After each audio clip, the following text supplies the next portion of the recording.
Hello, bonjour à tous. Bonjour. Salut Marco et salut Benoît. Bonjour. Alors aujourd'hui, on a le plaisir d'accueillir Benoît. Alors j'espère qu'il a eu le temps de manger un petit peu avant l'émission. Vite fait, oui. Voilà, il a une réunion aussi après à 14h, donc il nous quittera un petit peu avant. Donc vous inquiétez pas, il ne sera pas fâché s'il part avant. Enfin, j'espère pas en tout cas. Bon, s'il part vraiment bien avant 14h, peut-être que si. Ouais. Mais... Promis, je serai là le plus tard possible. Donc aujourd'hui, on a le grand plaisir et le grand honneur d'accueillir Benoît Osset, qui est donc le CTO de TimeTonic, donc le chef d'orchestre de toute la partie technique. Voilà. Merci à vous en tout cas de m'accueillir. Donc pour tous ceux qui n'ont pas eu le plaisir de le rencontrer à la keynote, etc., c'est une bonne opportunité pour déjà faire connaissance avec Benoît, un petit peu son parcours, etc. Et puis après, parler du sujet commun, TimeTonic, bien évidemment. Donc nous, on a prévu quelques petites questions pour lui. Mais bien sûr, si vous avez des questions aussi, n'hésitez pas à les envoyer dans le chat. Promis, on censure pas plus que d'habitude. Salut Benoît, salut double Thierry. Parce que, voilà. Ah oui, il y a plusieurs Thierry.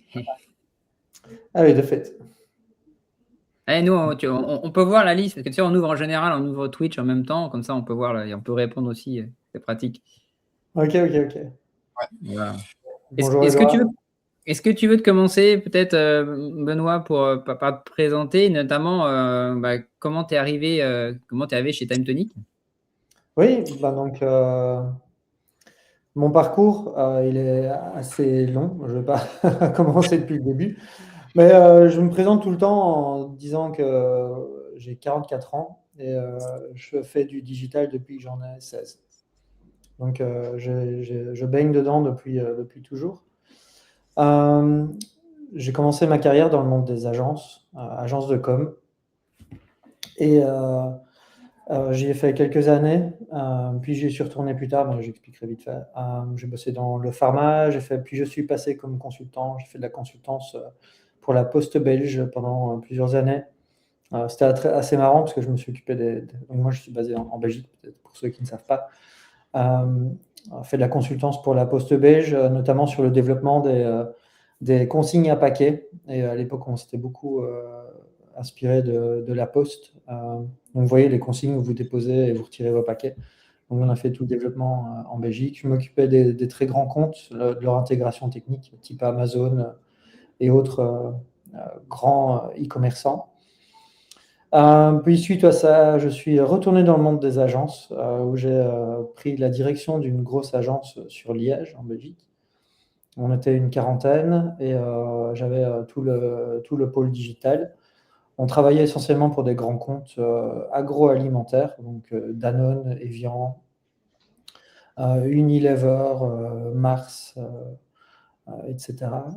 Walt Disney, Google, enfin, ils ne sont pas dans l'agroalimentaire, Google, pas encore, mais voilà, des grands comptes, et on faisait toutes sortes de choses. Ça allait de la newsletter jusqu'à une plateforme complète pour un groupe ou pour une marque. Voilà. J'ai fait ça, puis ensuite j'ai recréé une société et j'ai développé un produit SaaS.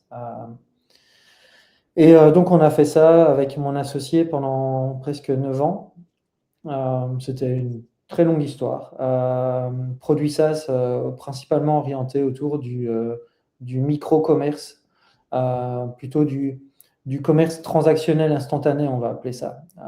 Au départ, on faisait une sorte de Deliveroo ou de Uber Eats en marque blanche.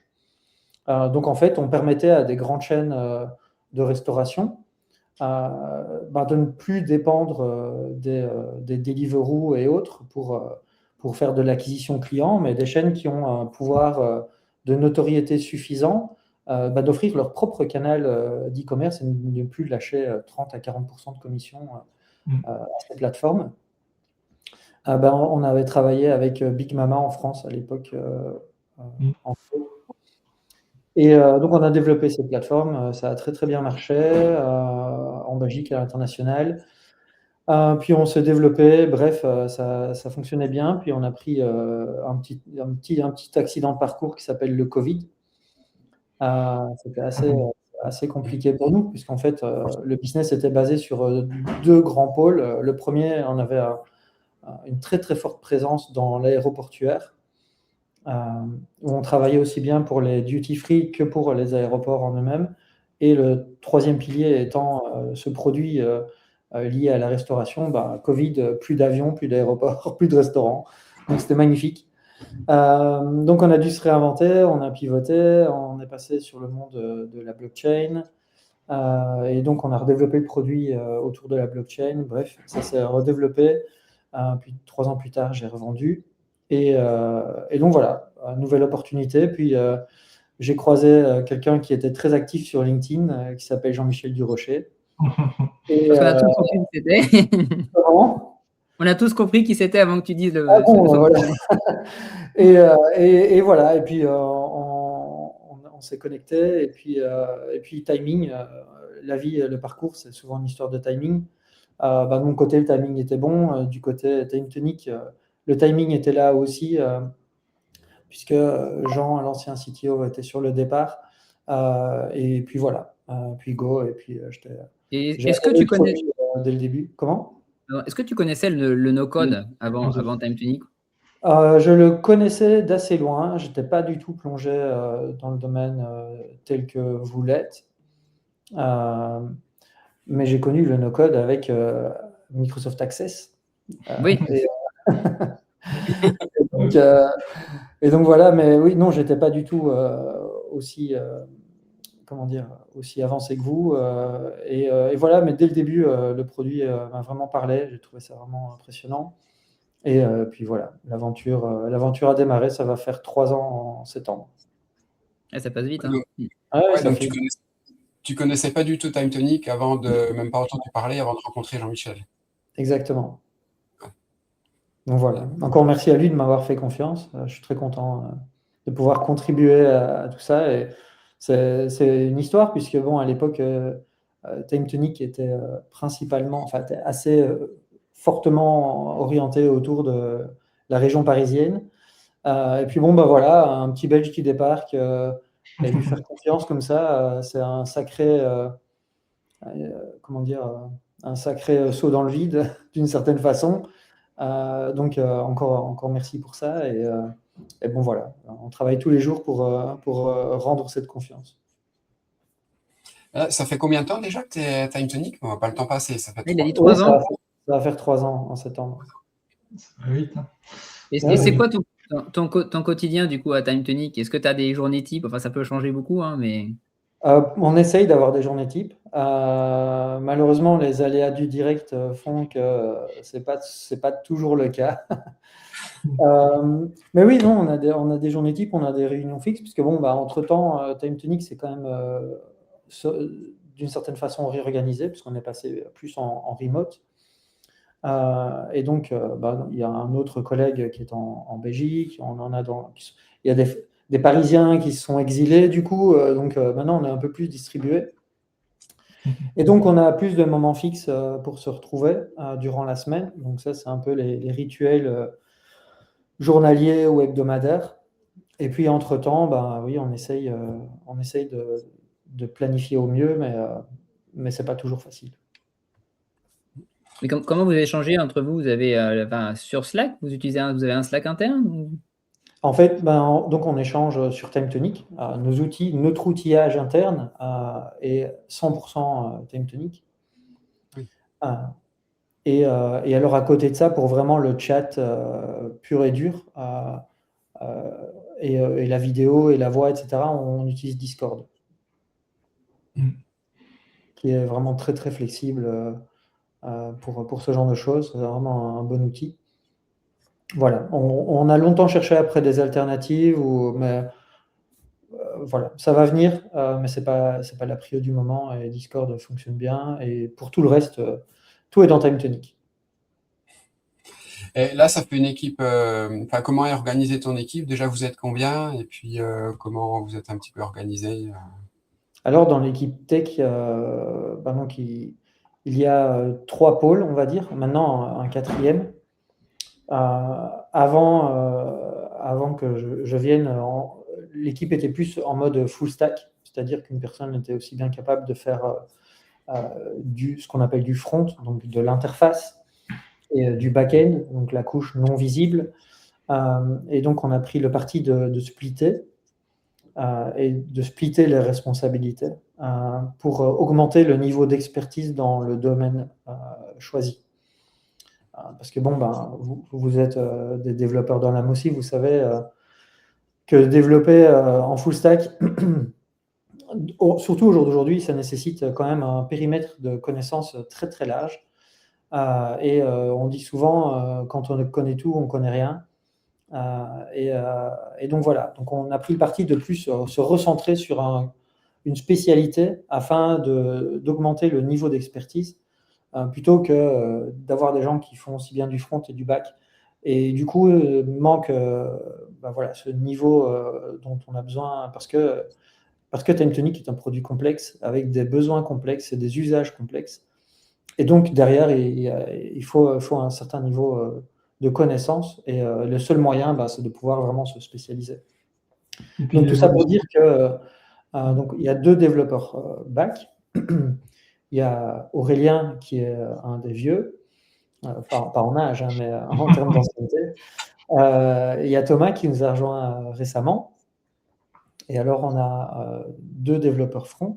Il y a Fabien, qui est aussi un des anciens, et Valentin, qui est un de mes anciens collaborateurs dans ma précédente société, qui a rejoint Time Tonic.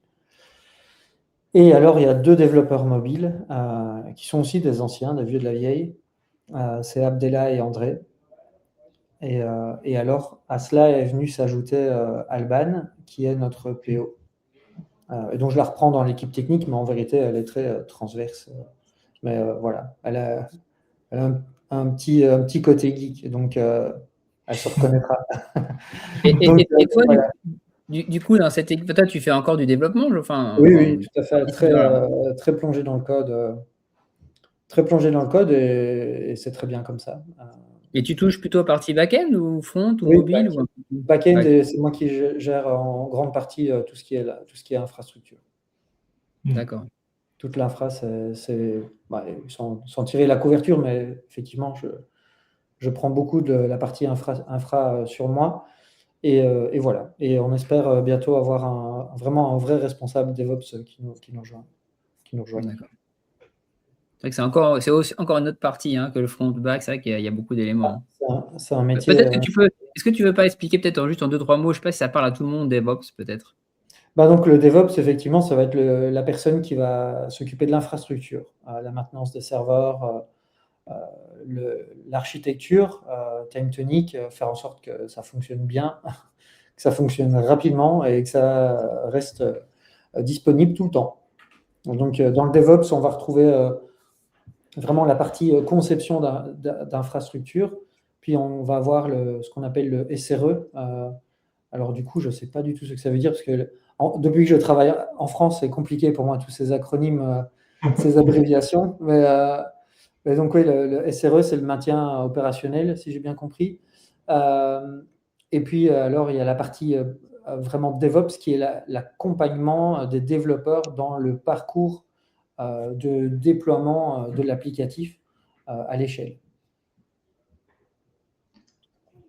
Et Voilà. au niveau sécurité, est-ce que c'est toi qui sont en charge? Est-ce qu'il y a peut-être des externes, peut-être, Non, on fait tout en interne. On fait tout en interne et voilà. Et là-dessus, on s'améliore chaque jour. Comme vous savez, on a une assez forte pression sur les aspects sécurité. Et c'est un sujet qui est top of the list chez nous. Ça, il n'y a pas à transiger là-dessus. Donc, on est vraiment Ah, on a perdu la connexion, peut-être. Je ne sais pas si tu nous entends toujours, Benoît. Il a dit des mots interdits, à mon avis, ça a coupé. Sécurité et tout. Il a été censuré, là. Quelqu'un lui a coupé le réseau. Il a coupé le Wi-Fi là-bas. Est-ce que tu nous entends, Benoît? Tu peux peut-être mettre un commentaire, sinon dans le chat privé, si tu nous entends. Ah, il est revenu. Voilà. Et non, ce n'est pas l'Internet belge. Je suis à Paris. Je suis dans un coworking à Paris. Et le DevOps a la très bonne idée de réinitialiser le Wi-Fi toutes les X heures. Donc voilà. Ah, voilà. Donc voilà, je sais plus, oui, je disais la sécurité, top of the list. Tous les jours, on essaie d'améliorer l'existant et d'anticiper le futur. Parce que c'est jamais quelque chose d'acquis, hein, la sécurité, surtout aujourd'hui avec l'IA et les nouveaux modèles type Mythos qui arrivent à trouver des failles dans des logiciels qui ont plus de 20 ans. Plus personne n'est à l'abri. Donc, on doit vraiment être extrêmement vigilant là-dessus. Alors, on a directement des questions très techniques. Je ne sais pas si tu veux qu'on parle maintenant. On peut, autant les prendre peut-être au fil de l'eau, les questions. Je ne sais pas ce que vous en pensez. Non, oui, avec plaisir. Alors, l'infra, elle est dans le cloud, effectivement. Je pense qu'on en a assez parlé, on a bien communiqué là-dessus. On a déménagé chez OVH. C'était en juin de l'année passée, si j'ai bonne mémoire. Et donc, on est sur OVH, on est dans le public cloud d'OVH. On est compartimenté sur un hébergement sécurisé. Et alors, on a du public cloud et on a également de la VM dédiée. Enfin, c'est pas vraiment de la VM dédiée, c'est du bare metal, comme on appelle. Pour les serveurs critiques, ils sont sur du bare metal. Voilà. Et pour la prochaine infra, ce sera totalement différent. Donc, c'est un peu ici le premier pas sur le gué avant de traverser la rivière. On ne peut pas tout faire d'un coup, mais c'est déjà un énorme gain par rapport à où on était précédemment. Et on a communiqué là-dessus vraiment de façon très avancée, donc il n'y a pas de souci. Mais c'est une étape vers la prochaine qui va nous faire encore avancer là-dessus. Et en plus, pour ceux que ça intéresse, la partie infra, il doit y avoir sur YouTube le replay de la keynote où il y avait peut-être avec OVH, et si les gens veulent en savoir plus, je pense qu'ils peuvent le regarder parce que c'était super intéressant. Oui, absolument. Absolument. Et donc oui, CI/CD avec bare metal, oui, on a les pipelines de CI/CD qui vont bien, on utilise Jenkins pour tout orchestrer. Voilà. Et dans la prochaine infra, sans dévoiler de grands secrets de Polichinelle, on aura du provisionnement en temps réel. Donc les machines seront provisionnées en temps réel et déployées via un orchestrateur. une sorte de Kubernetes, en fait, qui permettra de scaler dans tous les sens. Cette prochaine infra, ça fait partie de la V8, en fait. Hein. On en reparlera un Oui, petit peu c'est tout ça. à l'heure. Mais... Exact. Et du coup, comment vous organisez entre vous? Vous avez des délits? Est-ce que vous faites des délits? Oui, donc on fait des délits. On fait des délits forcément tous les jours, sinon ça ne porterait pas son nom. La petite particularité, c'est qu'on fait ça à 13h45, parce qu'on a notre ami André qui est à Bogota, Bogota, pardon, à Medellín, en Colombie. Et donc, pour le décalage, voilà, ça, il sait participer. Même si c'est un lefto, voilà, si on fait ça tôt le matin, ça ne va pas pour lui. Donc, on fait ça à 13h45, notre daily, et voilà, on s'organise. On a des sprints, on a des tickets, on a des sprints, un peu comme tout le monde en vérité, hein, rien de bien incroyable. Et là, du coup, maintenant, il y a Alban qui est là, qui fait le. En quoi ça a changé un peu votre. Est-ce que ça a changé un peu votre façon de travailler, peut-être, entre la partie métier finalement et la partie tech? Oui, absolument. Disons que elle fait vraiment l'interface entre le métier, les clients, et puis la partie plus, on va dire, stratégique. Et l'opérationnel, nous. Donc, elle coordonne un peu le travail au travers de tous ces différents prismes, parce que comme dans toute entreprise, chacun tire à sa corde et veut gagner la bataille. Et c'est souvent celui qui tire le plus fort qui gagne, mais c'est pas toujours la réalité. Donc il faut gérer ça, et donc Alban, elle organise ça, elle prépare le travail pour que l'on puisse arriver avec le max d'infos quand on doit préparer, gérer l'arbitrage s'il manque de l'info, aller collecter cela, que ce soit chez des clients ou au travers de Lucas au support ou de nos responsables projets. Ou alors en interne. Oui, donc c'est une vraie facilitateuse, je ne sais pas si ça se dit, facilitatrice. Voilà, facilitatrice en termes d'information. C'est beaucoup plus fluide, c'est le but. Et donc voilà. Et comment sont arbitrés les features les devs? C'est elle, c'est pas Jean-Michel, c'est un peu, voilà, c'est un peu. On a un comité en fait, et on arbitre ensemble. Et du coup, chacun apporte sa pierre à l'édifice. Là où Jean-Michel va peut-être argumenter sur un aspect stratégique, eh bien, moi j'amène ma pierre à l'édifice, peut-être d'un point de vue sécurité, et Alban d'un autre point de vue. Donc, c'est cette richesse d'échange qui fait qu'au final, on arbitre avec tous les éléments en tête, quoi. Est-ce que c'est pas toujours difficile de pousser certains tickets techniques qui n'ont pas forcément de visibilité client et qui n'ont pas forcément de retombées business derrière? Mais toi, tu sais que c'est impératif, et voilà, est-ce que derrière, c'est pas toujours évident de dire, voilà, il faudrait qu'on fasse ça, on n'a jamais le temps forcément de faire tout ce qu'on peut. Donc, j'imagine. Ça, c'est un peu la réalité aussi, un peu partout, je pense. Il n'y a rien d'extraordinaire. Mais ma philosophie, c'est d'essayer de chaque fois de maximiser les efforts.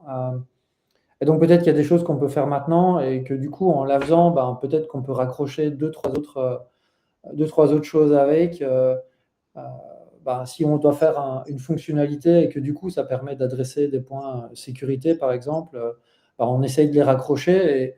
Et le truc qui faisait un jour ou 2 jours de travail à la base, peut-être ils vont en faire 3, mais si on avait dû faire cet élément séparément, ça aurait été aussi 2 jours séparés, donc ça aurait fait 4, donc on gagne un jour. Et donc de cette façon, j'essaye au maximum, on essaye au maximum chaque fois de maximiser le rendement sur effort pour essayer de contenter le plus de gens possible, quoi. On n'a que 2 bras, et maintenant on n'a que 2 bras plus l'IA. Oui, justement, par rapport à l'IA, qu'est-ce que ça a changé pour vous? Est-ce que vous Ça a travaillez changé énormément de choses. Pardon, excuse-moi Marcel. Oui, du coup, comment vous l'intégrez? Et puis, est-ce que et puis une question un petit peu parallèle, est-ce que vous en servez pour tester aussi la solidité de ce qui a été produit en code? Est-ce que vous laissez l'IA travailler toute seule? voilà, un petit peu, d'une manière générale, un petit peu comment vous l'avez intégré dans votre Oui, mode de production du code ou dans votre mode de travail. ouais, tout à fait. Donc, déjà, l'IA n'a pas accès à la base de données de prod. Donc ça, c'est bon, on a vu des histoires, hein. Donc, je sais pas si vous avez vu passer un CEO d'une société qui a annoncé que l'IA avait supprimé tout son espace AWS. Voilà. Donc ça, non, c'est pas du tout notre cas. Mais sans blague, en fait, ça a commencé un peu comme tout le monde, en fait, janvier de cette année, après les fêtes, sortie de GPT-5 4, je pense. Où là, on s'est vraiment rendu compte que l'IA passait d'un assistant ou dans Cursor, tu faisais du tab, de l'autocomplétion, et c'était sympa. Ça passait de là à quelque chose qui pouvait vraiment t'aider dans un travail plus structurant et que les résultats, en gros, c'était mieux que toi, quoi. Donc oui, il a fallu accepter la situation. Et nous, dès le début, avec le soutien de Jean-Michel, on a vraiment poussé pour que tout le monde soit à fond dessus. Et parce que c'est le futur. C'est le futur d'un éditeur pour pouvoir continuer à itérer sur son produit et à fournir la meilleure expérience possible pour ses clients. C'est le futur de l'entreprise, parce que l'adoption de l'IA, je pense que tout le monde est bien conscient que celui qui ne va pas l'adopter au sein de son entreprise va avoir des difficultés à pouvoir survivre dans un horizon court à moyen. Et puis, c'est également important pour nous en tant que salariés. Parce qu'aujourd'hui, si tu es développeur et que tu ne maîtrisais pas, si que tu ne maîtrises pas l'IA, tu ne feras pas long feu sur le marché de l'emploi, en tout cas en tant que développeur. Donc, ces trois enjeux font que on a directement poussé à fond pour que, tout le monde monte en compétences. Et je ne parle pas seulement pour les devs, hein, on fait aussi beaucoup en interne sur la partie sales, marketing, Jean-Michel, support, voilà, on fait énormément d'ateliers de veille et de conscientisation. Donc on a fait vraiment beaucoup de travail là-dessus pour que tout le monde monte en compétences. Et puis petit à petit, l'intégration de l'IA dans le parcours de développement est arrivée un peu comme une sorte d'évidence. Voilà, petit à petit, on l'a intégré, on lui a donné de plus en plus de responsabilités, au fur et à mesure que nous, on montait en compétences également. Et aujourd'hui, on peut dire que on est sur un travail qui se fait quasiment que avec l'IA. Sur la réécriture du nouveau time tonic, je pense à 90%, il y a 98% de code généré par l'IA. Donc notre façon ça ne veut pas dire qu'on fait juste une confiance aveugle. Ça veut dire que notre travail, notre curseur, en fait, s'est déplacé de quelqu'un qui crache du code à quelqu'un qui accompagne quelqu'un qui crache du code mieux que soi. Et peut-être la relecture aussi, non? Par rapport Oui, au c'est niveau ça, des... l'accompagnement. L'accompagnement, Ouais. c'est faire en sorte que, en amont, il ait toutes les billes pour pouvoir faire un travail qui est attendu. Et puis, en aval, vérifier que le travail produit corresponde bien. Et puis, voilà. Donc oui, on a vraiment investi beaucoup, pas forcément, je parle pas forcément financièrement, mais en termes de jus de cerveau et de temps passé entre nous pour que l'adoption de l'IA, parce que bon, comme dans toute nouvelle techno comme ça, la courbe de montée en compétences est assez lente au départ, mais une fois que tu passes un cap, le gain est exponentiel. Et c'est comme dans tout, tu dois faire l'effort au début, un peu galérer, un peu faire tes maladies de jeunesse, apprendre de tes erreurs, et puis Et puis, tu arrives à un niveau où, en fait, ça devient vraiment un multiplicateur de possibles pour tout le monde. Donc, j'imagine en plus, excuse-moi, j'allais dire, j'imagine en plus, vous avez déjà testé les process sous des nouvelles fonctionnalités et tout ça, et que pour préparer la V8, vous avez déjà des process un peu établis pour pouvoir vraiment avancer plus rapidement sur cette nouvelle version et avoir déjà des process en place. Oui, honnêtement, on est vraiment très avancé là-dessus. Peut-être on peut juste faire un micro-break, parce que je vois qu'il y a une question qui est apparue de Thierry Zerocode concernant les tickets support, parce qu'on en parlait tout à l'heure. Bah oui, donc les tickets support, aujourd'hui, on a totalement revu le flux de traitement des tickets, beaucoup plus transparent, un peu moins chaotique, on va dire. C'est pas le bon mot, chaotique, mais pas dans le sens négatif du terme, mais un peu moins basé sur des sujets subjectifs pour un peu objectiver les tickets. Donc il y a un vrai flux. Les tickets rentrent, donc Lucas s'en occupe.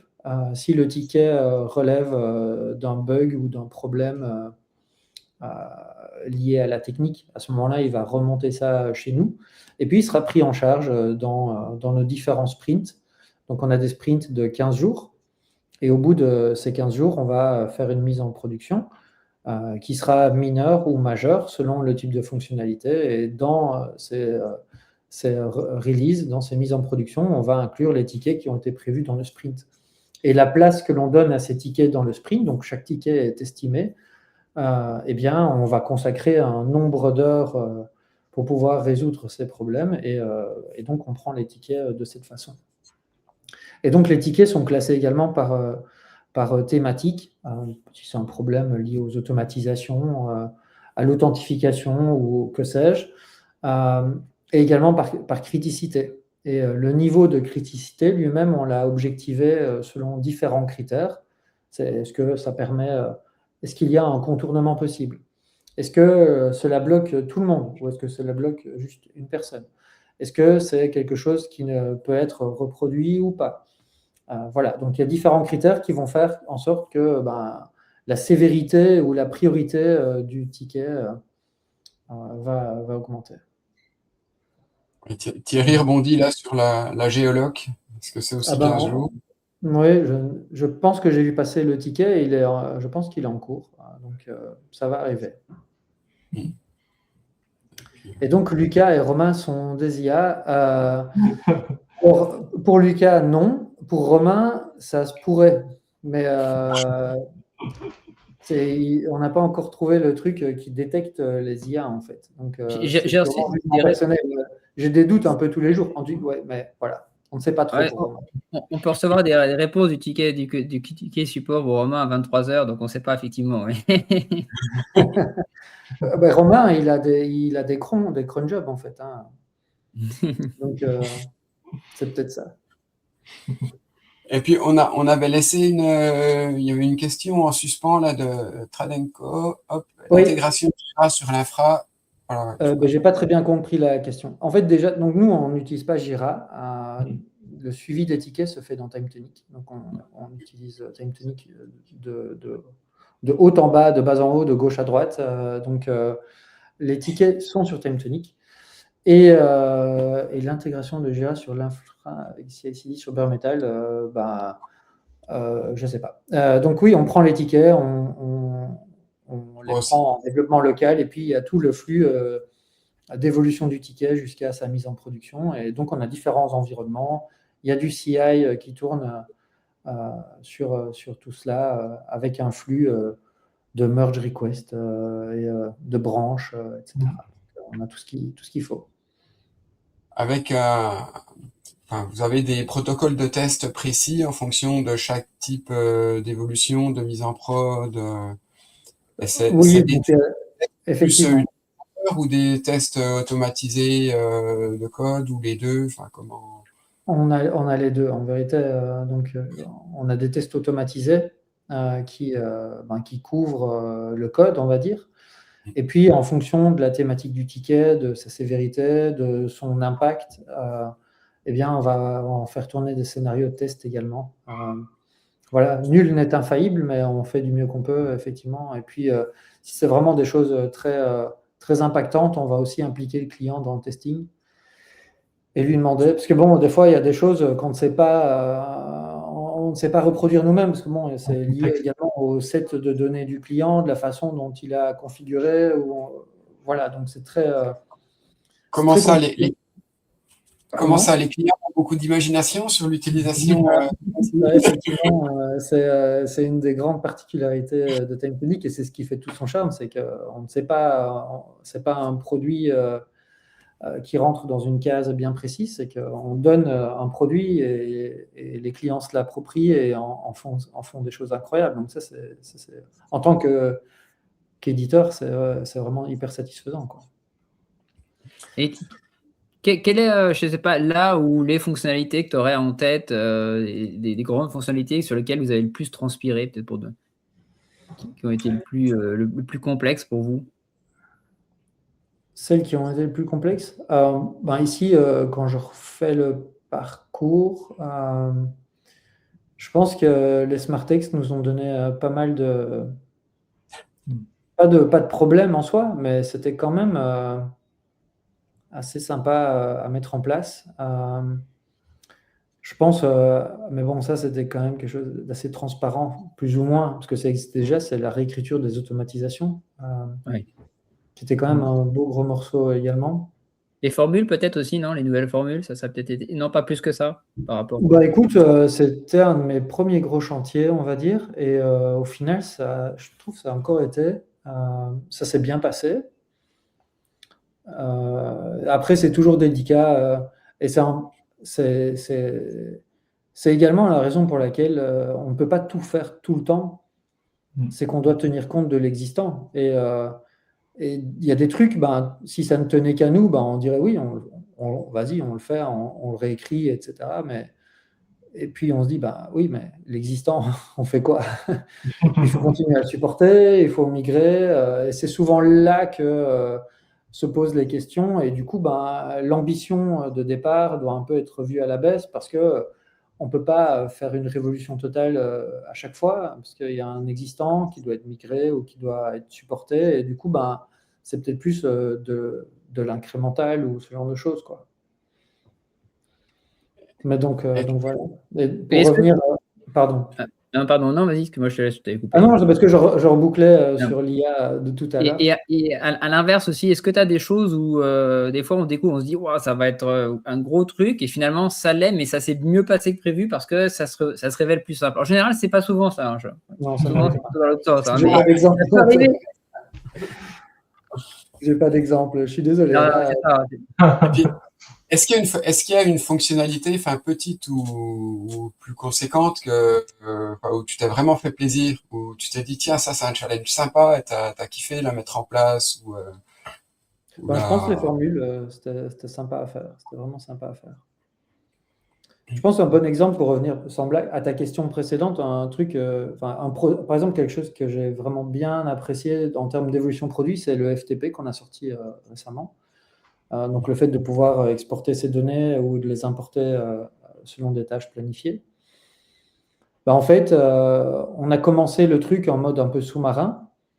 Il y a déjà un grand longtemps, je ne saurais pas dire quand c'était. Et donc c'était une fonctionnalité un peu cachée dans TimeTonic et qu'on mettait en place à la demande, un peu en mode semi-paramétrage quand des clients exprimaient le besoin. Et puis du coup, ça nous a permis de bien comprendre comment les clients l'utilisaient. Et donc, on a développé ce moteur d'export et d'import via FTP avec toutes les particularités qui vont avec. Et donc, du coup, on a pris ce temps pour comprendre quel était vraiment le besoin. Parce que, des fois, le besoin, on y pense nous, et puis on se dit, oui, c'est comme ça, mais il n'y a rien de tel que d'être confronté à la réalité de nos clients. Parce que, le produit, on ne le fait pas pour nous, on le fait pour eux. On le fait pour vous. Et donc, là, ça nous a permis de vraiment aller au bout du truc et de voir comment nos clients utilisaient ce type de canal. Et puis, on s'est dit, maintenant, on est au bout, on va pouvoir industrialiser ça et en faire une vraie fonctionnalité intégrée dans TimeTonic. Et ça s'est très bien passé. Et le moteur existait déjà, en fait. Donc, c'était plutôt la bonne approche, je pense. C'est là qu'on a vu qu'il y avait pas mal de petites fonctions qui étaient. Ça sentait le vécu, quoi, en fait. Des fonctions du FTP. On voyait bien que ça réglait des soucis, quoi, derrière. Et je me suis dit, ça, c'est des choses qu'ils ont déjà eues ou qu'ils ont déjà testées. Parce que. Et est-ce que du coup, ça vous donne pas des idées pour dire, tiens, peut-être qu'on va dans l'avenir ouvrir certaines nouvelles fonctionnalités à certains clients pour commencer à ce qu'ils manipulent, et puis après, peut-être, après, je sais pas si l'infra permet de le faire forcément, mais aujourd'hui, mais est-ce que ça peut peut-être être intéressant, ça, comme possibilité finalement de dire, voilà, je vais déployer certaines nouvelles choses pour certains clients test, entre guillemets, parce que. En fait, là, j'y réfléchis, mais je vois plus d'autres fonctionnalités cachées. Donc, on a tout donné. On a tout donné. Mais par contre, sur la nouvelle version, ce genre de choses est anticipé, effectivement. Et justement, tout à l'heure, tu disais, il y a des fois, on ne peut pas forcément dire oui à tout, ou il y a des choses, on aimerait pouvoir le faire tout de suite, et on ne peut pas le faire parce qu'on a forcément cette contrainte-là. Et est-ce que tu as un exemple de demande comme ça, une demande qui reviendrait, sur lequel tu dis, ah là là, ça va être la V8 qui va couvrir ça, parce qu'aujourd'hui, on ne peut pas partir là-dessus? En vérité, il y en a plein. On nous demande des choses tous les jours. Et malheureusement, on ne peut pas répondre à tout. Non, mais parmi les gros éléments, quoi, ceux qui reviennent souvent, ou peut-être, ou les. Je sais pas, par exemple. Je n'ai pas d'idée. Je n'ai pas d'exemple en tête comme ça. Tu me prends un peu à froid. Mais après, je peux non, c'est vrai parce qu'en fait, toutes ces demandes sont stockées dans un carnet TimeTonic. Et donc, on a une liste qui est longue comme le parchemin de Rouen. C'est parchemin de Rouen, c'est ça. Et donc, on a une liste gigantesque. Et donc, on aimerait pouvoir tout faire, mais c'est juste pas possible. Et on essaye de maximiser l'effort. Et aujourd'hui, puisque tu en parles, on est plus dans ce mode où on se dit, on essaye pas de faire le minimum, mais de stabiliser TimeTonic actuel en tant que tel, pour nous laisser la place pour pouvoir préparer cette nouvelle version, qui est un chantier colossal, mais qui va amener tellement de bonnes choses dans le produit en soi. Donc, ça va être vraiment beaucoup, beaucoup mieux. Et ces nouvelles fonctionnalités, on les prend dans la nouvelle version. Donc là, finalement, on fait une transition quelque part vers la roadmap. Et tu nous disais finalement que la roadmap, elle est assez simple à définir aujourd'hui. Tu nous disais ça en coulisses. Parce qu'il y avait justement cette V8, quoi. Oui, c'est ça, c'est le chantier. C'est vraiment le gros chantier. C'est pas une couche de peinture. C'est vraiment reconstruire un peu la maison. C'est repenser le truc. Le produit évolue. Son usage évolue également. Les enjeux évoluent également. Et la réalité d'aujourd'hui n'est certainement pas celle dans un an, voire deux. En plus, maintenant, à la vitesse à laquelle ça va. Et donc, on se doit d'amener le produit à un niveau encore supérieur. Et il y a des moments dans la vie d'un produit, d'une entreprise, où ça passe par une réécriture. Je prends l'exemple de Facebook. Il a été réécrit, je ne sais pas combien de fois, peut-être 10 fois, depuis le moment où Mark Zuckerberg il a écrit quand il était à l'université. Donc, c'est une trajectoire tout à fait normale. Le challenge est que, ça ait le moins d'impact possible pour les clients. Et je pense qu'aujourd'hui, c'est le cas, et on fait ça du mieux qu'on peut. Hein. Le produit ne s'arrête pas. Il est totalement supporté. On continue à mettre des choses dedans. On le fait évoluer. Après, avec un effort un peu plus faible. Et l'effort est totalement concentré sur cette nouvelle version. Et donc, pour répondre à la question, effectivement, comment épurger la dette technique, typiquement, ici, sur la réécriture, c'est pour évacuer la dette technique à 100%, en fait. Donc, cette dette technique, ce n'est pas quelque chose de négatif du tout, parce que le mot dette n'est pas super positif. C'est juste qu'encore une fois, on ne peut pas tout faire. Et si on devait à 100% s'occuper de la technique, en fait, on n'aurait juste pas le temps de s'occuper des demandes de nos clients. Donc, c'est un choix totalement assumé. Et il faut juste être conscient de ses choix et puis à un moment se dire, voilà, maintenant, il y a un peu plus de temps pour prendre tout d'un coup. C'est un nouveau contexte macro-technologique, on va dire. OK, on part dans ce nouveau monde avec les bonnes armes et aussi les nouveaux besoins de nos clients, parce qu'on voit que plus de volume, plus de mise à l'échelle nécessaire, plus de demandes sur le produit, plus d'exigences sur certains aspects, plus régulatoires, sécurité, etc. Donc tout augmente, entre guillemets, et donc Time Tonic suit. On est là pour accompagner tout le monde et on fait ça du mieux qu'on peut. Et cette refonte, c'est vrai que c'est bien de le préciser, je pense, elle n'est pas juste graphique, elle est aussi côté infra, côté back-end. C'est une réécriture totale. Ça démarre même pas du stockage de la donnée, ça part même de l'infra technologique, la façon dont c'est architecturé. La base de données, la façon dont sont stockées les données vont changer. Toute la couche back-end change totalement et est réécrite de zéro. Et puis la couche front, donc le visuel, est également totalement différent, repensé. Et là, même en termes d'expérience utilisateur, ça va être beaucoup plus sympa. Ce ne sera pas juste des nouvelles fonctionnalités, ce sera juste le produit sera plus moderne, on va dire, par rapport à ce qu'on peut s'attendre à voir. Donc, on a passé beaucoup de temps et beaucoup d'efforts pour faire un truc qui soit beau et qui soit... Parce qu'au final, les gens, ils passent leur journée dedans, en vérité. Est-ce que tu as quelques jalons, pas forcément des dates, mais des grands jalons en tête par rapport à cette V8, tu vois, pour dire, voilà, il y a cette partie-là d'abord, sans dévoiler forcément des secrets, des choses comme ça, mais voilà, on a identifié 3-4 blocs et ça, c'est dur à dire, parce qu'en vérité, ces jalons, je ne les ai pas non plus. Ouais. C'est assez dur de faire de la planification sur des produits. En fait, c'est quelque chose, cette planification, on aurait pu la faire il y a 1 an d'ici, dans l'ancien monde du développement, en fait. Mais aujourd'hui, avec cette nouvelle façon de travailler avec l'IA, ça rend l'aspect planification beaucoup plus hasardeuse. Pourquoi? Parce qu'en fait, au lieu de travailler en séquence, on a 4-5 agents qui travaillent en parallèle et qui nous permettent de faire plusieurs choses en parallèle et du coup, c'est assez dur de planifier, quoi.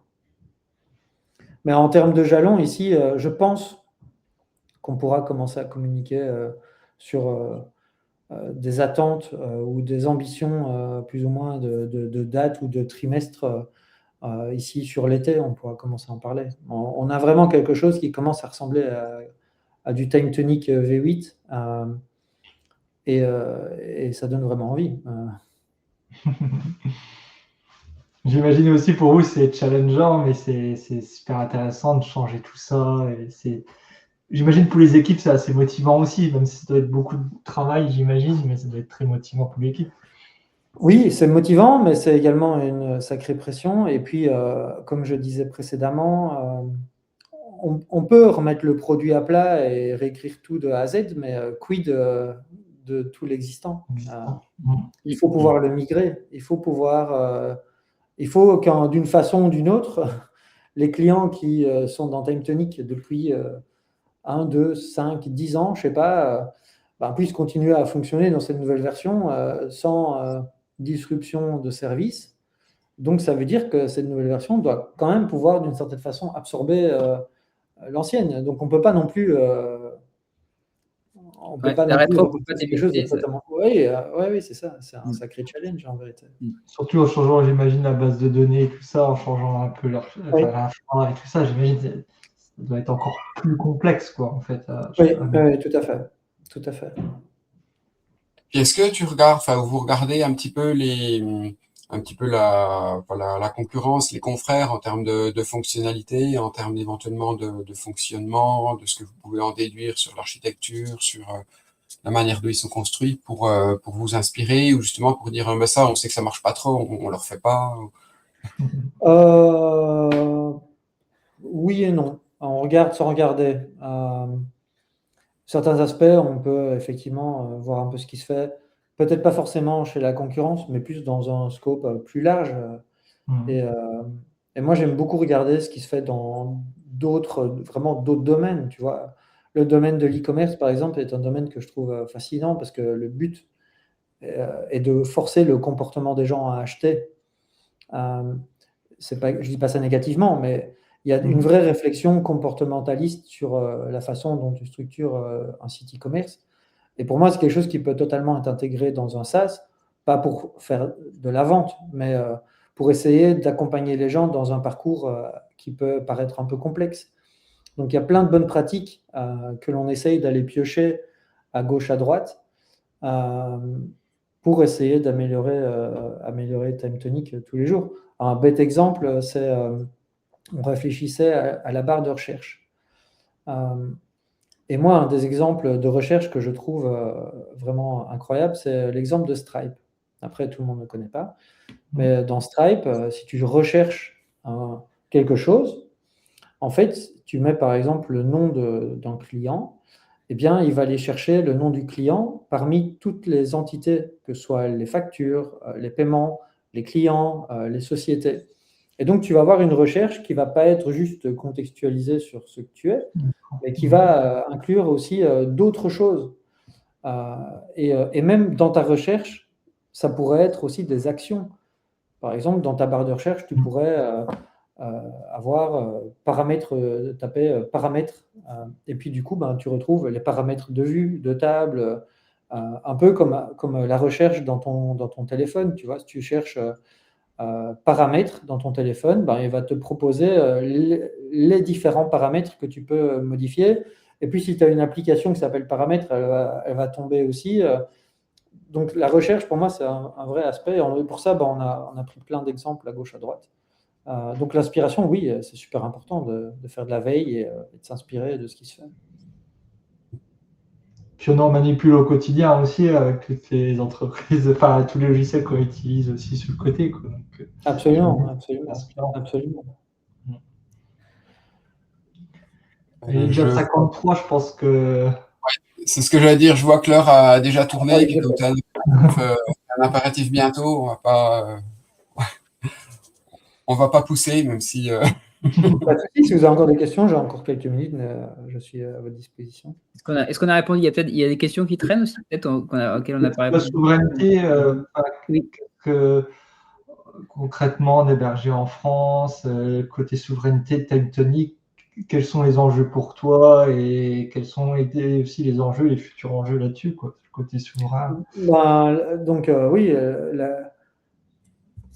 l'aspect souveraineté est quelque chose qui ne changera pas et qui ne fera que se renforcer. Et là-dessus aussi, c'est un travail de tous les jours. Donc, cet hébergement va totalement dans ce sens-là. Et tout ce que l'on fait, on le fait avec cet aspect souveraineté en tête. Donc, ça fait partie des piliers de TimeTonic. Et comme tout le pilier, ce sera difficile de l'enlever et on ne souhaite pas l'enlever. Donc, oui, tout ce qu'on fait va dans ce sens-là. Et pour nous, c'est super important d'offrir un logiciel qui offre ce niveau de souveraineté afin que tout qui l'utilise soit en totale confiance par rapport au traitement des données, par rapport aux différents intervenants techniques qui sont dans la solution et que cet aspect-là soit vraiment prioritaire pour nous. On est ravis de pouvoir en parler et de pouvoir joindre les actes à la parole. Et vous avez changé pas mal, même d'outils, je crois, en interne, par exemple, des outils de visio, des choses comme ça, de mail, justement, par rapport à cette souveraineté, quelque part aussi. Oui, tout à fait. On est passé sur, par exemple, le provider mail, c'est auto-hébergé.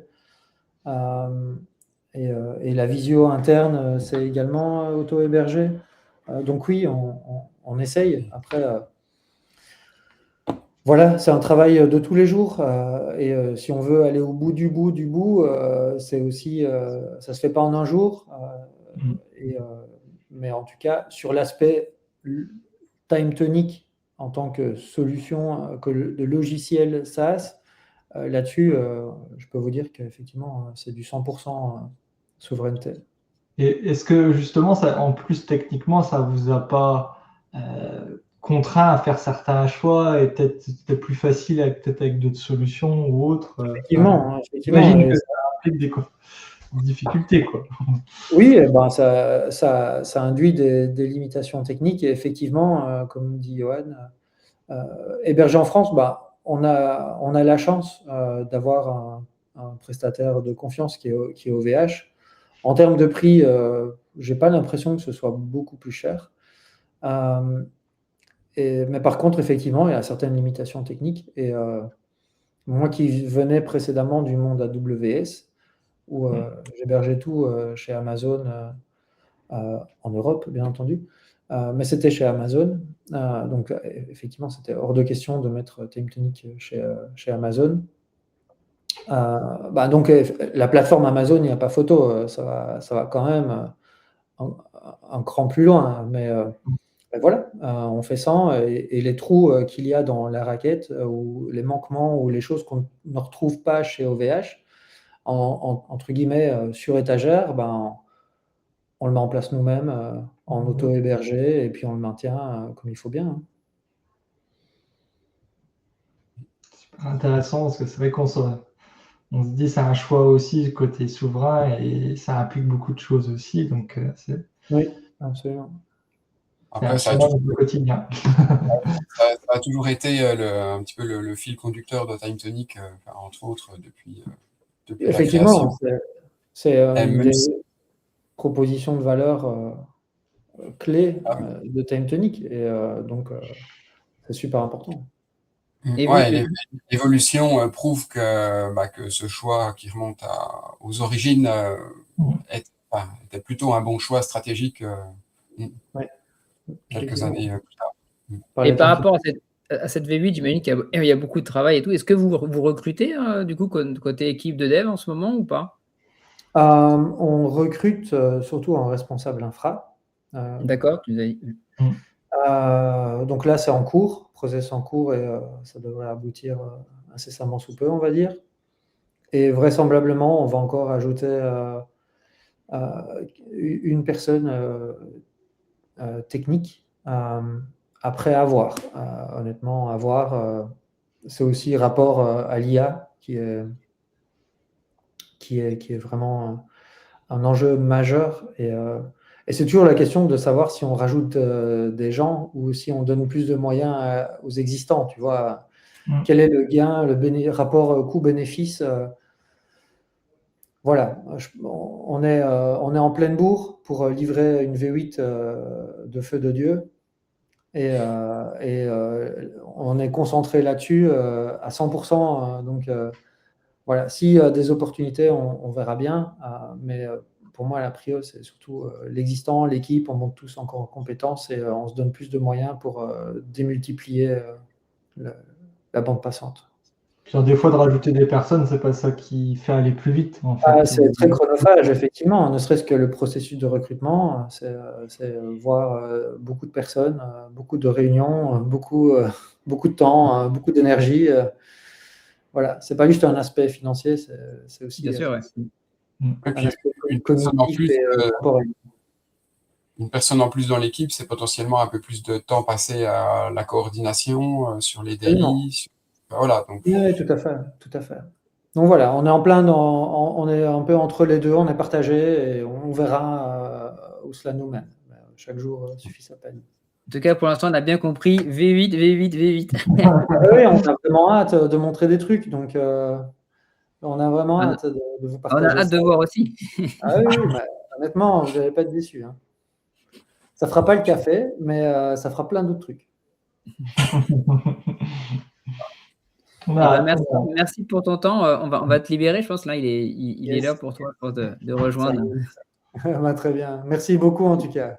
Merci à toi. Et puis, merci de nous avoir consacré un morceau de ton temps. On sait qu'il est très précieux. En plus, aujourd'hui, je crois que c'est une journée où vous échangez entre vous, une journée mensuelle. Oui, c'est ça. C'est notre réunion mensuelle sur Paris. Parfait. Bonjour à tous. Il est encore resté. Tout le monde regarde, je pense, donc ils t'entendent, Martial. Ah, donc en fait, ils attendent que tu partes pour démarrer la suite de la journée. Exactement. Avec plaisir, merci à vous. Passez une excellente journée. Et voilà, on garde le contact. Ça marche. Merci. Merci. Salut. Bon après-midi. Salut. Salut, Benoît. Et nous, peut-être on pourrait peut-être dire juste un mot avant de se quitter, parce que là, donc on est en juillet, je pense que là, on ne fera pas d'émission au mois d'août, ça sera les congés, tout le monde sera plus ou moins parti. Donc on s'était dit que la prochaine, ça allait être septembre, enfin, le premier du coup, le premier jeudi de septembre, ça nous amène Au 3 septembre. au 3 septembre, ouais. Ouais, c'est ça. Ah, c'est dommage, on n'a pas pensé, on aurait pu demander à Benoît de quoi on va parler le 3 septembre. Qu'est-ce qu'il nous conseille? Non, mais il nous a dit qu'on aurait peut-être 10 buts de visibilité de jalon hein, le 3 septembre sur la V8. On a raté le coup, là, tant pis. Non, mais en tout cas, c'était vraiment sympa de l'avoir. Donc l'heure est passée super vite. Il y a un petit sujet qu'on avait commencé de parler un petit peu en off, c'est sur le recrutement, sur le type de profil au niveau de recrutement. C'était un sujet intéressant. Ouais. Est-ce qu'ils préfèrent plus des gens qui maîtrisent, qui comprennent l'IA, des gens qui soient des bons codeurs, enfin comment se fait l'arbitrage en termes de compétences entre les gens qui cherchent à recruter. Bon, c'était pas tranché. On voit bien que ouais. C'est pas un sujet simple, hein, je pense, en fait, de savoir. Ouais, et puis c'est tellement récent que même pour les compétences de la personne, hein, c'est même qu'il utilise déjà un peu l'IA, mais jusqu'à quel point, dans quelle façon, la vision, enfin, il y a tellement de sujets, j'imagine, surtout partie technique là-dessus, que il n'y a rien de défini, c'est tout nouveau comme métier. Enfin, coder vraiment avec l'IA, on va dire, c'est récent quand même. Hein. Mais c'est vrai que ça doit être beaucoup de challenges pour les boîtes tech là-dessus, sur les profils, sur aussi les process qu'il y a derrière, j'imagine. Ça doit être super intéressant.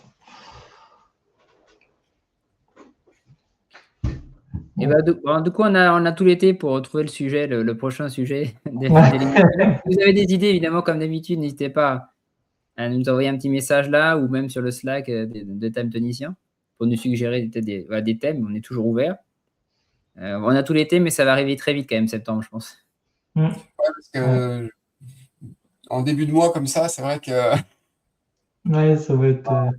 On sera à peine rentré qu'il faudra y penser. J'ai peut-être une petite idée, moi. J'ai un petit sujet qu'on pourra préparer. On verra, ce sera la surprise de septembre. Bon, ça risque d'être un peu juste pour présenter la V8, je pense. Ouais, je pense aussi. Après, est-ce qu'il y aura quelque chose avant Noël, peut-être, ou peut-être pour Noël? Est-ce que du coup, le Père Noël va amener un morceau de V8 ou une V8? On ne sait pas. Hein. Bon, c'est pas grave, j'ai eu mon contrôle haut. Ah, voilà. moi, je m'attendais à ce que Benoît dise que ça a été ça sur lequel ils ont le plus transpiré comme évolution contre le haut. Je suis un peu déçu.